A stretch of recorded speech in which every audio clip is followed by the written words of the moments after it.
सोचो, अगर पहली मुलाकात में ही आपको कोई बंदा पसंद आए लेकिन फिर भी आपको उसी से अपना काम कराना हो, लेकिन वो है कि आपका काम करना ही नहीं चाहता हो, तब भी क्या आप उसे पसंद कर पाएंगे? नहीं। लेकिन फिर भी आपका दिल तो उसी को चाहता हो। हेलो दोस्तों, आज की मूवी भी कुछ ऐसे ही है। एक लड़का जो बचपन के ट्रॉमा की वजह से घर से कभी बाहर नहीं निकलता, लेकिन एक पर्सन आकर उसे उसके ट्रॉमा से बाहर भी निकालता है और घर से भी। मूवी काफ़ी इंटरेस्टिंग है, तो बिना किसी देरी के ये क्यूट और सोप्सी लव स्टोरी स्टार्ट करते हैं। मूवी के स्टार्ट में हम हमारे बॉटम मैनलेड आयन को देखते हैं, जो एक बहुत फेमस सूट मेकर है, जिसकी शॉप का नाम है AOA। और कपड़े की क्वालिटी में वह बिल्कुल कॉम्प्रोमाइज़ नहीं करता। काम कम हो पर फिर भी वह कस्टमर खुद चूज कर लेता है। तभी तो उसके बनाए सूट के सभी दीवाने हैं। उसका एक छोटा भाई भी है जिसका नाम ओएब है, और वह एक स्कूल गोइंग स्टूडेंट है। और फिलहाल वह अपने स्कूल से घर आ रहा होता है, तभी कुछ बंदे आकर उसे मारने लगते हैं। लेकिन तभी एक सितोन नाम का लड़का आकर उसकी मदद करता है, पर इसी चक्कर में उस बेचारे के सूट की एक स्लीव फट जाती है। उसका नेक्स्ट इंटरव्यू था, तो वह परेशान हो जाता है। ओएब कहता है वह उसकी हेल्प कर सकता है। नेक्स्ट सीन देखते हैं, अयन उसे एक सूट देता है जो उस पर बिल्कुल परफेक्ट बैठता है, लेकिन सूट की प्राइस 30,000 सुनकर वह शौक हो जाता है। अयन कहता है उसने उसके भाई को बचाया है, तो वह उसे ये सूट फ्री में दे रहा है। और फिर वह पूछता है कि उसका इंटरव्यू कहाँ पर है। सिजुल बताता है SP ग्रुप के साथ, जो एक क्लोथिंग कंपनी है। अयन पूछता है उसके ओनर का नाम मिस्टर सेक्सन है। सिजुल हाँ कहता है और बताता है कि उसने उसके बेटे नावी के असिस्टेंट के लिए अप्लाई किया है। अयन कुछ नहीं कहता और उसके जाने के बाद वह थोड़ा उदास हो जाता है। तो ओयो पूछता है क्या बात है भाई। अयन कहता है अगर सिचोल को वहाँ पर जॉब मिल गई तो फिर ये हमारा उसके लिए लास्ट सूट होगा। अब अयन ने ऐसा क्यों कहा वो तो हमें बाद में ही पता चलेगा। वहीं हम हमारे टॉप मैलेड नावी को देखते हैं, जिसके पास बहुत सारे सूट होते हैं पर उसे एक भी पसंद नहीं आता। तो फिर वह अपने नौकरों से कहता है अगर मुझे मेरे डैड की बर्थडे पार्टी तक कोई अच्छा सा सूट नहीं मिला तो तुम सभी लोग मारे जाओगे। वो बेचारे तो डर के मारे वहाँ से भाग ही जाते हैं। वही नावी फ्रस्ट्रेट हो रहा होता है, तभी एक लेडी आकर उसे बताती है कि उसके असिस्टेंट के लिए एक लड़का आया है। नाविक गुस्से में कहता है उसे वेट करने का हो, और अगर वो नहीं कर सकता तो फिर यहाँ से जा सकता है। वह लेडी कहती है पर ये आखिरी है। नाविक गुस्से में कहता है तो मैं क्या करूँ। बेचारी उसे वेट करने के लिए बोलने चली जाती है। वहीं सिचोल तो नाविक से बात करने की प्रैक्टिस कर रहा था, पर नाविक का इंतजार करते करते तो वह वहीं पर सो जाता है। लेकिन जब नाविक आता भी है तो उसका अजीबोगरीब इंटरव्यू लेकर उसे भेज देता है। सिचोल उदासा फेस बनाकर जाने लगता है। तभी नाविक की नज़र उसके सूट पर पड़ती है, जो बिल्कुल वैसा ही था जैसा उसे चाहिए था। तो फिर वह उसे जॉब पर रख लेता है और उसे सूट मेकर को भी लाने कहता है जिसने उसका सूट बनाया था। सिजोल तो चुप पाकर बहुत खुश हो जाता है और फिर वह अयोन के पास आकर नावी के लिए सूट बनाने कहता है, पर अयोन वह मना कर देता है। सिजोल कहता है लेकिन वो SP ग्रुप के मालिक का बेटा है तो आपको मुंह मांगी कीमत मिलेगी, पर फिर भी अयोन मना कर चला जाता है। तभी अयोब उसे बताता है कि भाई हर किसी के लिए सूट नहीं बनाते हैं। कहते हुए वह उसे एक नोटबुक देता है जिसमें उसके सभी कस्टमर के नाम लिखे हुए थे। ये देखकर तो सिजुल भी सरप्राइज हो जाता है। अयोब कहता है बात पैसे की नहीं है, एक्चुअली भाई अपने क्लाइंट भी चुन कर ही लेता है क्योंकि उन्हें अपनी रेपुटेशन बहुत प्यारी है, और हो सकता है कि तुम्हारे मिस्टर नावी ने उनके साथ कुछ किया होगा। सिजोल सोचता है कहीं उसने मर्डर वर्डर तो नहीं कर दिया। फिर सोचता है वो ऐसा लग तो नहीं रहा था। अब अयोन ने तो सूट बनाने से मना कर दिया था, तो फिर वह अगले दिन किसी दूसरे सूट मेकर को लेकर चला जाता है, इस भरोसे कि नावी को क्या पता चलेगा। पर नावी को तो पता चल जाता है और वह कहता है तुम अपनी जॉब के पहले दिन ही मुझे बेवकूफ़ बना रहे हो। हाँ, सिचोल डर के कहता है मैं ऐसा नहीं करना चाहता था, पर रियल सूट मेकर ने आपके लिए सूट बनाने से मना कर दिया है और कहा है कि आपने उनके साथ कुछ किया है। नावी कहता है मुझे नहीं पता, पर मुझे हर हालत में उसका ही सूट चाहिए क्योंकि मुझे मेरे डैड की बर्थडे पार्टी में पहनना है, और अगर तुम नहीं ला पाए तो कल से यहाँ पर मत आना। यह सुनकर सिचोल अयोन के घर बड़े ही स्टाइल मारते हुए आता है, पर उसके पास आते ही भीगी बिल्ली बनकर उसके पैरों में गिरकर हेल्प के लिए कहने लगता है। लेकिन अयोन तो उसे घर से बाहर ही निकलवा देता है। इसके बाद अयोब आकर अयोन को बताता है कि उसने अभी तो उसे घर से बाहर निकाल दिया है, पर वह कल फिर से आएगा। और फिर वह पूछता है भाई नवी ने आपका क्या किया है जो आप उसके लिए सूट नहीं बना रही। अयन कहता है उसने कुछ नहीं किया है पर उसके डैड ने किया है। वो हमारे डैड के कस्टमर थे। डैड जब बीमार हो गए थे तब उन्होंने हमारे सिग्नेचर सूट की कॉपी कर उसे अपना ब्रांड बनाकर बेच दिया था। अयू कहता है क्या? पर मुझे इस बारे में क्यों नहीं पता? अयन कहता है तुम जानते हो ना डैड किसी को कुछ नहीं बताते। अगर जिस दिन लोअर शॉप में आए थे तब मैं वहाँ पर नहीं होता तो मुझे भी पता नहीं होता। अयू कहता है ओ, लेकिन हो सकता है कि बाप बेटे की तरह ना हो। अयन कहता है मुझे नहीं पता, लेकिन हो सकता है कि वो भी अपने डैड की तरह ही कर रहा हो। अयू कहता है लेकिन ऐसा ना भी तो हो सकता है ना, इसलिए प्लीज एक बार और सोच लीजिए। सुनकर उसे सिचोल याद आता है तो फिर वह उसके लिए मान जाता है। अगले दिन वह सिचोल के साथ नावी के घर जाता है तो नावी तो उसे बॉडी मसाज वाला समझ उसे मसाज करने कहता है। अयन उसे बताने की कोशिश करता है पर वह उसकी कोई बात नहीं सुनता। यह देखकर अयन जाने लगता है तभी नावी उसका हाथ पकड़ लेता है, लेकिन दोनों ही बाथटब में गिर जाते हैं और ऐसे चक्कर में दोनों के बीच किस हो जाता है। अयन तो शौकी हो जाता है। आवाज सुनकर सिचोल भी वहां आता है और दोनों को देखकर वह शौक हो जाता है। वहीं शौक तो नावी भी हो जाता है क्योंकि उसे समझ आ जाता है कि ये वही टेलर है जिसके बारे में सिचोल बात कर रहा था। नेक्स्ट सीन देखते हैं। अयन नावी का वेट कर रहा होता है जो कब से ऊपर ही बैठा होता है। सिचोल कहता है बस बॉस अभी आते ही होंगे, पर उस बेचारे को भी नहीं पता था कि नावी आएगा भी या फिर नहीं। तभी नावी बड़ा ही कूल बनते हुए आता है पर असल में वह अयन से नजरें भी नहीं मिला पा रहा था। अयन खुद के बारे में बताता है और फिर उसे कुछ फैब्रिक का सैंपल देता है पर नावी को तो कोई भी पसंद नहीं आता। तो फिर वह फैब्रिक बुक को फेंक कर कहता है तुम सच में टेलर ही हो ना, ऐसे फैब्रिक लाए हो? मुझे बेस्ट से बेस्ट सूट चाहिए क्योंकि मुझे सबसे अलग दिखना है। यह सुनकर अयन हंसने लगता है। नावी कहता है तुम हंस क्यों रहे हो? हाँ। अयन कहता है क्योंकि जो सूट तुम बनवाना चाहते हो वो सिर्फ तुम्हारे दिमाग में है और वैसे भी सूट चाहे कैसा भी हो पहनने वाले पर डिपेंड करता है। यह सुनकर नावी चिढ़ जाता है और कहता है मैं तुम्हारी बेनाम शॉप से सूट बनवा रहा हूँ और तुम मुझे ही लेक्चर दे रहे हो। अब मेजरमेंट लो और दफा हो, मुझे और भी बहुत सारे काम हैं। पर अयन तो मना कर चला जाता है। यह देखकर सितोल उसे समझाता है और कहता है आपको उन्हें सॉरी बोलना चाहिए क्योंकि आपने सच में बहुत कुछ बोल दिया है और अगर आप नहीं बोलेंगे तो फिर वह आपके लिए सूट नहीं बनाएंगे। नावी कहता है तो फिर मैंने तुम्हें क्यों रखा है, तुम जाकर बोल दो और अगर उसे नहीं ला पाए तो कल से जॉब पर मत आना। अब बेचारे सिचोल के पास भी कोई ऑप्शन नहीं था तो फिर उसे अयन के घर आना ही पड़ता है। पर वह सोचता है उसे जॉब तो मिल गई है पर सन की पोस्ट गले पड़ गया है। अगर उसे रूम किराया नहीं देना होता ना तो फिर वह ऐसी नौकरी को तो लात मार कर छोड़ देता। लेकिन फिर वह देखता है कि घर पर तो कोई नहीं है। तभी उसकी नजर एक लड़के पर जाती है जो घर में घुसने की कोशिश कर रहा था। उसे लगा कि वह चोर है तो फिर वह उसे पकड़कर उसका बैग चेक करने लगता है। वह लड़का समझाने की कोशिश करता है कि ये घर उसी का है पर सिचोल तो कोई बात सुनने को तैयार ही नहीं होता। तभी अयन और अयोबा आ जाते हैं और उन्हें देखकर अयन बताता है कि ये उसी का छोटा भाई आर्ट है। यह सुनकर तो सिचोल सोचता है अब गया काम से। अयन बताता है कि आर्ट बोर्डिंग स्कूल में है इसलिए वह घर पर नहीं रहता। सितोल सॉरी कहता है पर उसे आर्ट थोड़ा अलग लगता है तो फिर वह पूछता है पर ये आपका भाई लगता नहीं है और ये बताता है कि वह अडॉप्टेड है। इसके डैड मेरे डैड के फ्रेंड थे। आर्ट छोटा था तभी उनकी डेथ हो गई थी इसलिए मेरे डैड ने ही इसे अडॉप्ट कर लिया। तभी अयन पूछता है वो यहाँ पर क्यों आया है। सितोल उसे नावी का मेजरमेंट देता है और झूठ बोलता है कि उसे उसके दोस्त के लिए सूट बनवाना है। पर अयन कहता है कि उसे उसके दोस्त को ही दुकान पर लाना होगा क्योंकि इस मेजरमेंट में पूरी डिटेल्स नहीं है और हो सकता है कि इस मेजरमेंट से उसे सूट फिट भी ना बैठे। यह सुनकर सिचोल रोने धोने का नाटक करने लगता है और कहता है मेरा दोस्त बहुत बीमार है, वह कई सालों से बेड पर पड़ा है। उसने मुझे कहा है कि मरने से पहले वह सूट पहनना चाहता है। उसका रोना धोना देखकर अयन तो मान जाता है और कैटलॉग लाने चला जाता है। वहीं अयन को समझ आ रहा था कि ये बस नाटक कर रहा है तो वह कहता है अरे भाई तुम रो रहे हो पर आंसू तो तुम्हारी आंख से एक भी नहीं आ रहा। सिचोल नाटक करते हुए कहता है नहीं आ रहे हैं, वो मैं अंदर से बहुत ज्यादा दुखी हूँ ना, आप नहीं देख सकते।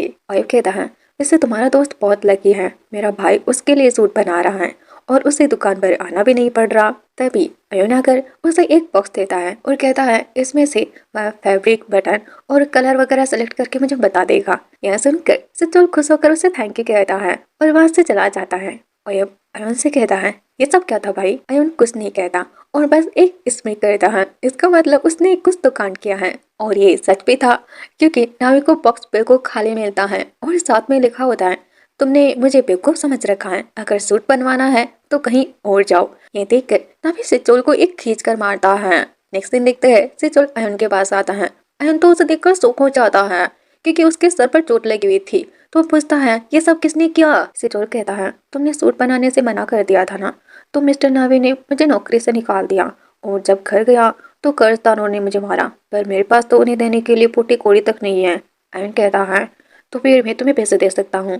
सिचुअल कहता है नहीं, वैसे भी तुमने मेरी बहुत हेल्प की है, मैं वो नहीं ले सकता। अयन कहता है तो फिर तुम मेरे शॉप पर काम कर सकते हो, हालांकि मैं मिस्टर नावी जितना तो तुम्हें नहीं दे पाऊंगा, पर तुम्हारा इससे कर्जा तो चूक ही जाएगा। सिचुअल कहता है वो मैंने मिस्टर नाविक के पास कुछ दिनों तक काम किया है ना, तो उन्होंने कहा है कि अगर तुम सूट बना दोगे तभी वह मुझे सैलरी देगा। उनके पास भी कोई ऑप्शन नहीं था तो फिर वह मान ही जाता है, पर उसका कल का दिन फुल था, इसीलिए वह उसे रात 9 बजे के बाद शॉप पर आने कहता है। यह सुनकर वह खुश हो जाता है और फिर नाविक के ड्राइवर को बताता है कि हमें कल उन्हें आयन के शॉप पर लाना होगा। ड्राइवर कहता है तुम इतने दिनों तक उनके पास काम कर रहे हो और तुम्हें पता नहीं है मिस्टर नाविक कभी भी घर से बाहर नहीं निकलते हैं। सिचोल कहता है ऐसा क्यों है। ड्राइवर कहता है पता नहीं, पर सुना है उन्हें कोई बीमारी है, वो भीड़ भाड़ वाली जगह पर नहीं जा पाते। बचपन में वह अपनी मॉम के साथ ही बाहर जाते थे, पर उनके जाने के बाद वह हमेशा घर में ही रहते हैं, तो तुम्हें सूट मेकर को ही फिर से यहाँ पर लाना होगा। यह सुनकर सिचोल सोचता है अब ये क्या नई मुसीबत है भाई, और फिर सोचता है अब वह किस तरीके से नावी को उनकी शॉप पर लेकर जाए। तभी नावी पूछता है वो अभी तक क्यों नहीं आया। सिचोल कहता है आता ही होगा, और फिर सोचता है क्यों ना वह उसे बेहोश करके ही लेकर चला जाए, पर नावे तो उसका ये प्लान भी कामयाब नहीं होने देता। तो फिर सिचोल उसे उसी की ट्रिप अपना कर बेहोश कर देता है और अयन की शॉप लेकर आता है। अयन उसे उठाने को कहता है, पर सिचोल कहता है कि हमें इसी हालत में इनका मेजरमेंट लेना होगा।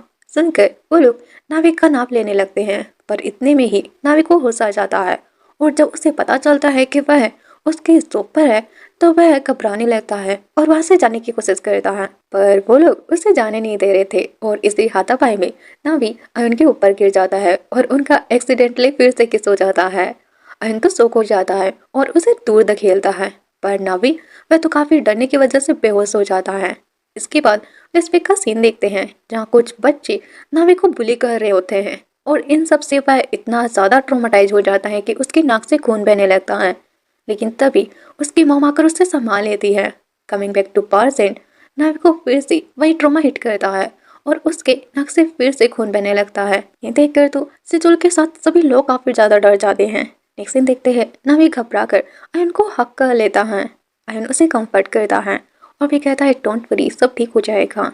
उसकी आवाज़ सुन नावी को रियलाइज होता है कि उसने किसको हक कर रखा है, तो वह तुरंत दूर हट जाता है।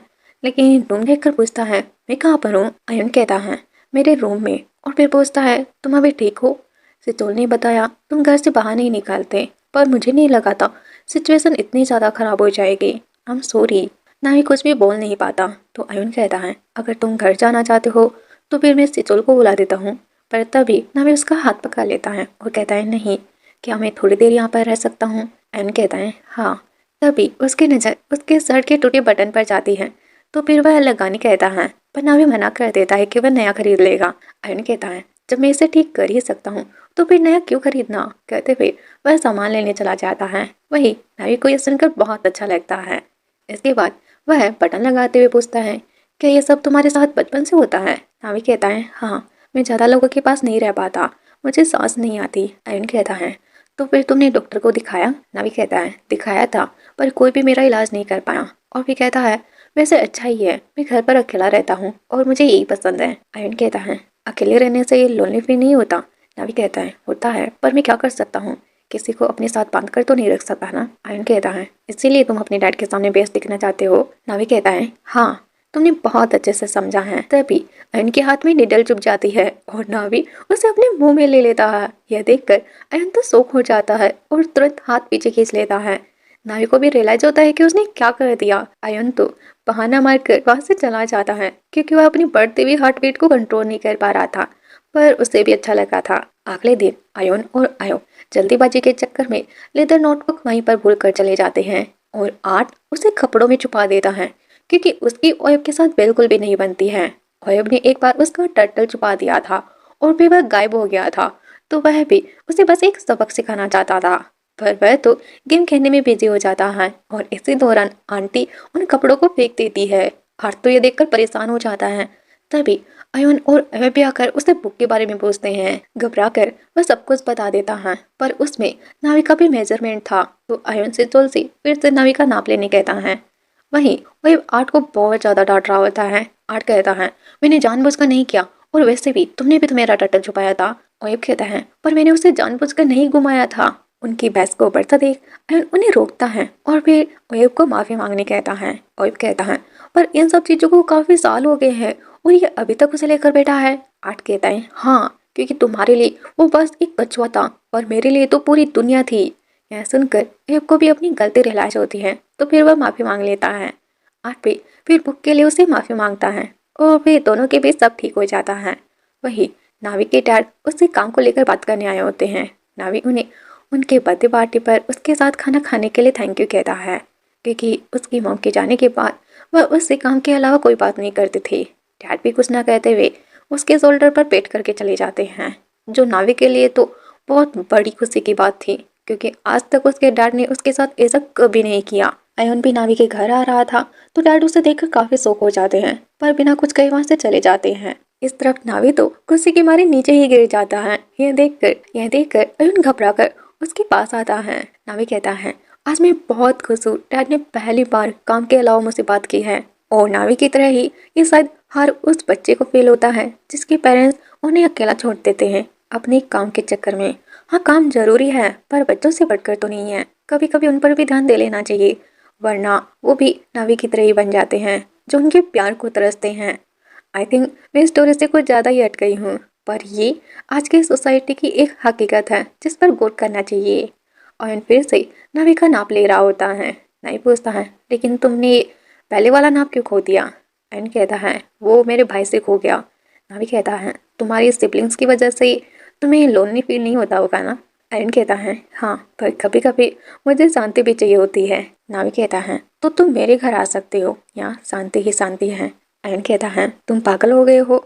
वैसे तुम्हें यहाँ पर रहते हुए कितने साल हो गए हैं? नावी कहता है, पता नहीं, जब से मॉम गई है तब से, क्योंकि वही हमेशा मुझे घर से बाहर लेकर जाती थी। एन कहता है, तुमने कभी बाहर निकलने की कोशिश नहीं की? तुम्हें अपने डर को भगाने के लिए बाहर निकलने की कोशिश तो करनी चाहिए थी। नावी कहता है, और किसके लिए करूं? मान लो अगर मुझे कुछ हो गया तो फिर मेरा ख्याल कौन रखेगा? आयन कहता है, मैं रखूंगा, तो अब भी जब तुम्हें बाहर जाना हो तो मुझे बता देना। नावी तो यह सुनकर शौक हो जाता है और फिर उसके करीब आकर कहता है, सच सच बताओ, ना कौन नहीं कहता हूँ, बस बहाना था ना, असल में तो तुम मुझे देखना चाहते थे। यह सुनकर अयन उससे अपनी तरफ खींचकर कहता है, अगर यही मैं तुमसे कहूँ तो?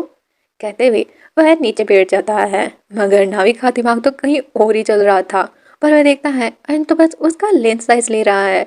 यह देखकर वह खुद ही एम्बेरस हो जाता है कि वो क्या सोच रहा था। नेक्स्ट सीन, अयन उसका सूट बना रहा होता है और काफी मेहनत के बाद फाइनली सूट बनकर रेडी हो जाता है, जिसे देखकर वह बहुत स्माइल कर रहा था। अयब तो उसे स्माइल करता देख सरप्राइज हो जाता है और कहता है, तुम इतनी स्माइल क्यों कर रहे हो, जैसे तुम्हें किसी से प्यार हो गया हो? अयन नर्वसली कहता है, नहीं तो, मैं रोज ही तो ऐसे इस्तेमाल करता हूँ।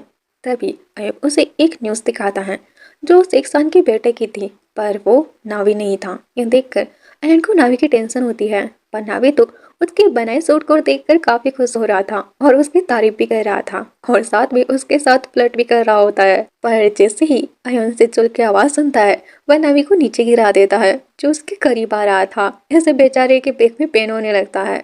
तभी सिजोल उसे बताता है कि उसकी माँ की तबीयत अचानक खराब हो गई है, उसका भाई भी नहीं है, तो फिर उसे ही उनके पास जाना होगा, इसलिए उसे 2 दिन की छुट्टी चाहिए।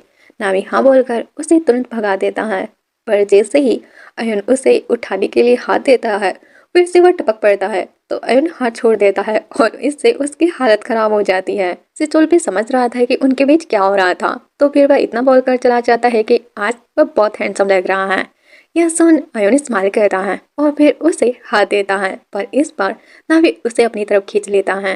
अयन कहता है, क्या कर रहे हो, सूट खराब हो जाएगा। नावी कहता है, वो सब सिचोल देख लेगा। फिर तभी उसे याद आता है कि वह तो अभी अभी 2 दिन की छुट्टी लेकर गया है, तो वह अयन को इसके साथ रहने कहता है। अयन मना करता है, पर नावी उसे मना ही लेता है। अगले दिन जब वह उसे टक्सीडो में देखता है तो उसकी काफी तारीफ करता है।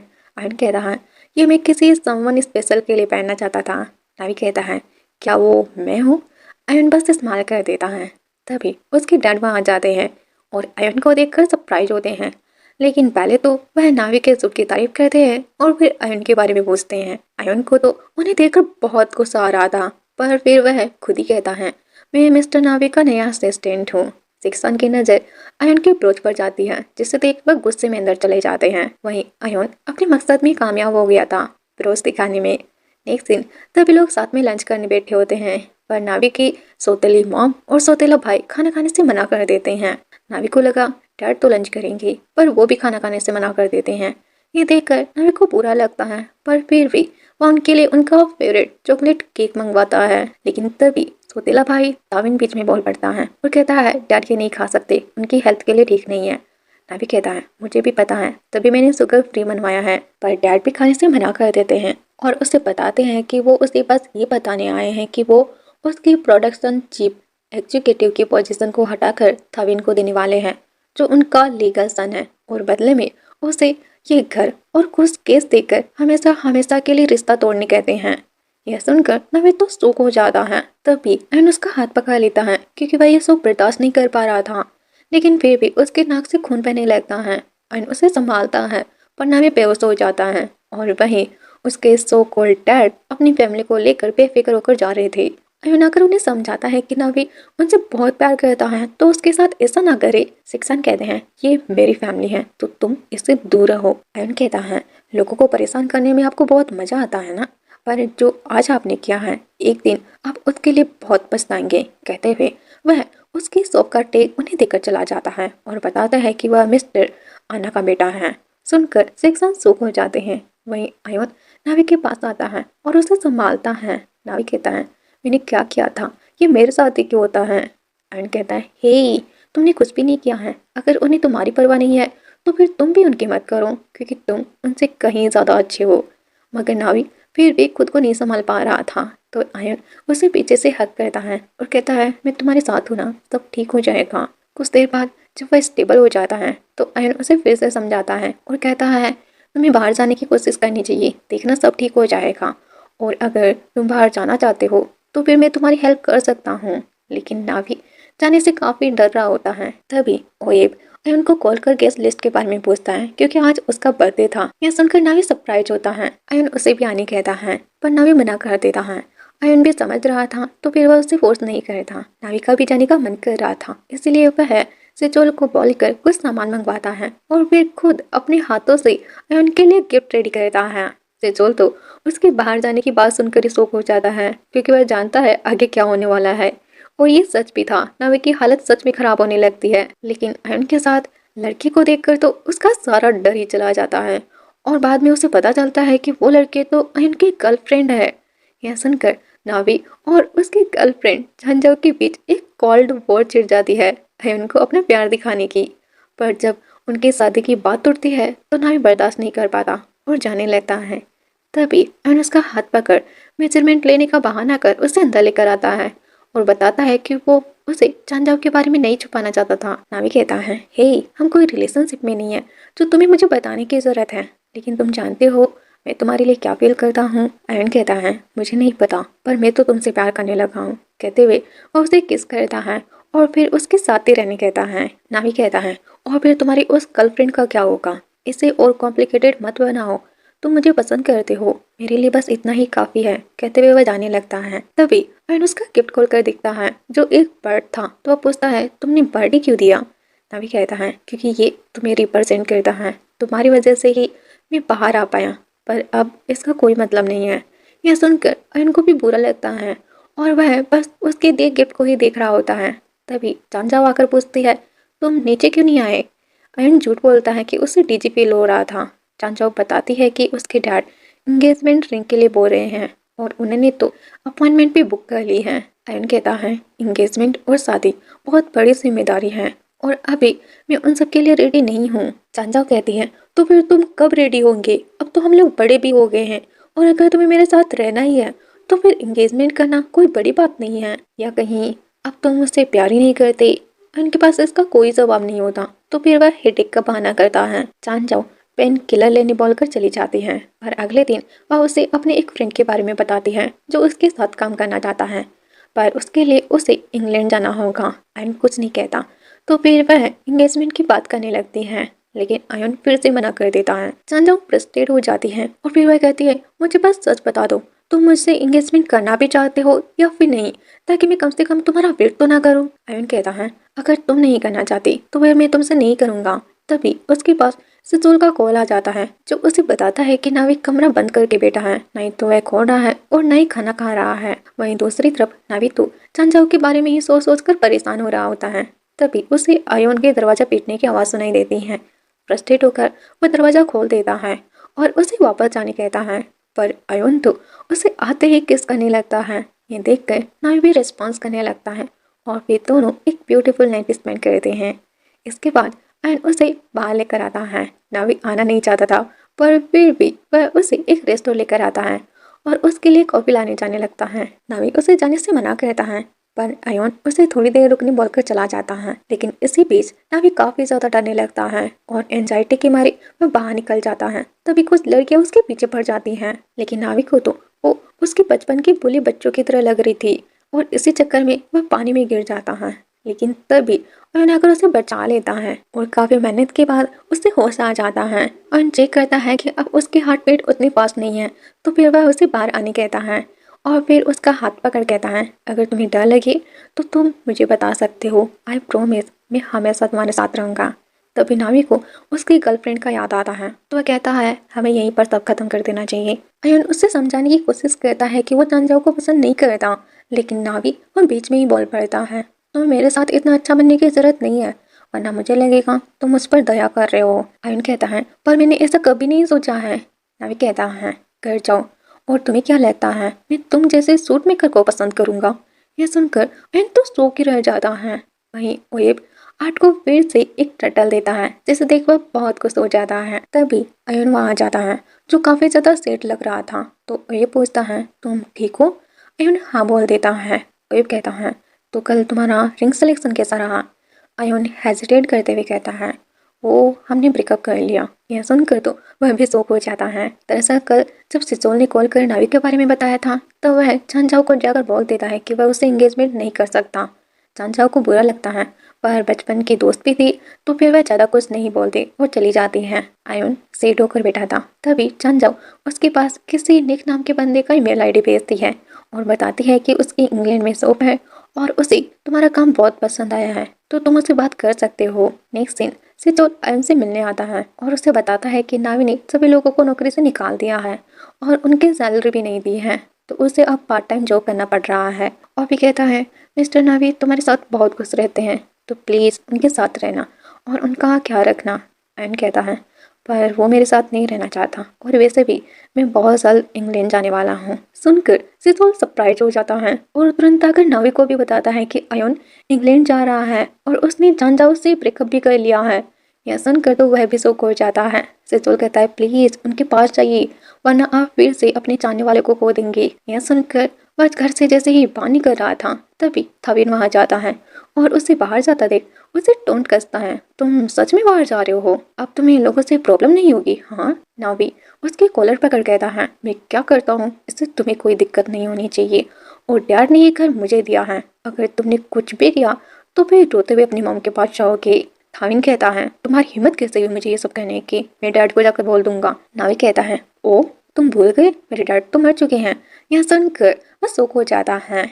इसका मतलब नावी ने अपने डैड के सो कॉल्ड प्यार को छोड़ दिया है, जो शायद उसे कभी प्यार नहीं करते थे। इसके बाद वह अपनी रियल लव यानी अयन के घर आता है, पर उसकी एंजाइटी उस पर हावी हो जाती है।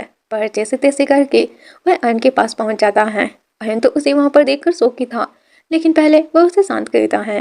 नावी कहता है, प्लीज मुझे छोड़कर मत जाओ, मेरे पास ही रहो। अयन इमोशनल हो जाता है और कहता है, तुमने मुझे मिस किया? नावी हाँ कहता है। यह सुनकर तो वह रोने ही लग जाता है और फिर कहता है, देखो तुम घर से बाहर आ गए और मेरे पास भी। नावी कहता है, जब तक तुम मेरे साथ हो मुझे किसी चीज का डर नहीं है। कहते हुए वह उसे किस करता है और फिर दोनों कुछ पुराने दिनों को रिकॉल करते हैं। इसके बाद एक साल बाद का सीन देखते हैं। नावी अयन को ब्लाइंड फोल्ड करके कहीं पर लेकर आता है। अयन कहता है, तुम मुझे कहाँ लेकर आए हो? नावी कहता है, बस थोड़ी देर रुको, तुम्हें अभी पता चल जाएगा। और जब वह उस जगह पर पहुंच जाते हैं तो नावी उसका ब्लाइंड फोल्ड हटाता है। अयन सामने उन दोनों की पेंटिंग देखकर सरप्राइज होता है। तभी नावी आकर उसे उसके साथ डांस करने कहता है। अयन कहता है पर मुझे डांस करना नहीं आता। यह सुनकर नावी खुद ही डांस करने लगता है और अयन भी उसके साथ थिरकने लगता है। फिर दोनों का डांस बहुत ज़्यादा फनी था। नेक्स्ट सीन, नावी उसे लंच पर लेकर आता है। अयन कहता है मुझे नहीं पता था तुम ये सब भी कर सकते हो। नावी कहता है मैं तो इससे कहीं ज़्यादा कर सकता हूँ। अयन कहता है पर ये बस हमारी एनिवर्सरी है तो तुम्हें इतना करने की जरूरत नहीं थी, हम लोग घर पर भी सेलिब्रेट कर सकते थे। और फिर कहता है वैसे अब तुम्हें बाहर निकलने से डर नहीं लगता। नावी कहता है नहीं, जब तुम हो तो नहीं लगता। अयन को सुनकर अच्छा लगता है। तभी नावी उसे खाना खिलाने लगता है, फिर वो खुद ही खा लेता है। यह देखकर अयन उसके पास आता है और बहुत तेज सेडक्टिव वे में उसके लिप्स के कॉर्नर का फूड क्लीन करता है और फिर दोनों खाना एंजॉय करने लगते हैं। तभी अयन देखता है नावी ने प्लेट पर लिखा है तुम हमेशा मेरे साथ रहोगे ना, हाँ या नहीं। ये देखकर अयन गुस्सा होकर जाने लगता है। नावी घबरा कर उसका हाथ पकड़ लेता है और कहता है क्या हुआ। अयन कहता है तुम्हें नहीं पता मेरी हाँ है या फिर ना। नावी कहता है हाँ है। कहते हुए वह उसे किस कर लेता है। इसके बाद नावी फिर से वही सूट पहनता है जो अयन ने उसके लिए बनाया था और फिर वह उसके लिए सॉन्ग भी सिंग करता है। और फाइनली अब दोनों एक दूसरे के साथ बहुत खुश थे। इसी के साथ ये मूवी कंप्लीट हो जाती है। आई नो मूवी छोटी है बट मैसेज मैसेज बहुत बड़ा है। कभी कभी हम अपने सच्चे प्यार करने वालों को छोड़कर उन लोगों के पीछे पड़े रहते हैं जो हमारी कदर तक नहीं करते। पर नावी नावी ने ऐसा नहीं किया। उसने अपनी फैमिली को छोड़कर अयन को चुना जो उससे सच में प्यार करता है। तो ऐसे ही इंटरेस्टिंग मूवीज के लिए बने रहे इस चैनल के साथ। तो मिलते हैं फिर किसी एक और मूवी के साथ, तब तक के लिए स्टे कनेक्टेड। Bye bye.